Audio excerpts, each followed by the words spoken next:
I'm trying to imagine someone at home maybe tuning into this as we had the little mix-up with the amendment, and I stepped back and I got to listen to a little bit in the other room where I'm sitting. And I know this is not, let me be very clear, I know this is not how Senator Ingebrigtsen meant for this to come across.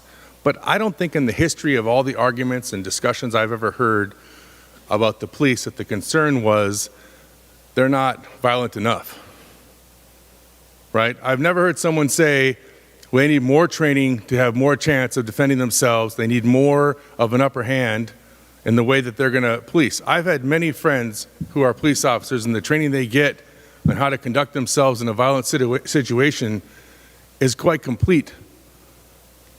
And when you have something that has the warrior mentality concept, I don't think that is adding to the idea of a peace officer. Does that mean there aren't dicey situations, and am I grateful that they're there? 100%. I am, right? But let's go back to something Senator Ingebrigtsen said that I think is really important. 99.5 of these people are in really good shape. They're good people. They're not doing the problems. We're overstating it. Yet people are still dying. George Floyd still died. How many others have we had here in the Minneapolis area just recently? You're right, both things can be true. Cops are good people, most of them are good eggs, and people are still dying. If that's the case, then the status quo is not working. This is a situation where 99% isn't good enough. It just isn't. And people ask me, as I've gone through my own trying to become more self-aware and understand what white privilege is and that kind of stuff, what's your experience been with the police? Well, my experience has been fabulous. I'm a white guy in the suburbs. Just going to say it. My experience has been fabulous. But it turns out that my experience may not be the norm. And a lot of my friends who are white don't quite understand that sometimes. And that's a concern that I have. I'm not saying it's anybody here, but in general, we have this discussion. Sometimes I find that when racism is, and we're dealing with these kind of concepts, we struggle to see past our own experience.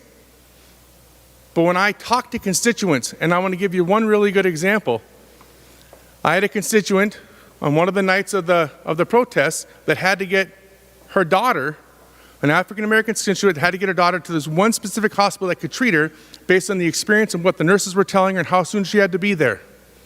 And she was too afraid to go down there because she knew what was going on, a lot of unrest, not the police's fault, but she didn't know if being in a situation like that would be healthy for her. She couldn't afford to be stopped. She had to get her kid there right away, and she called me for help, right?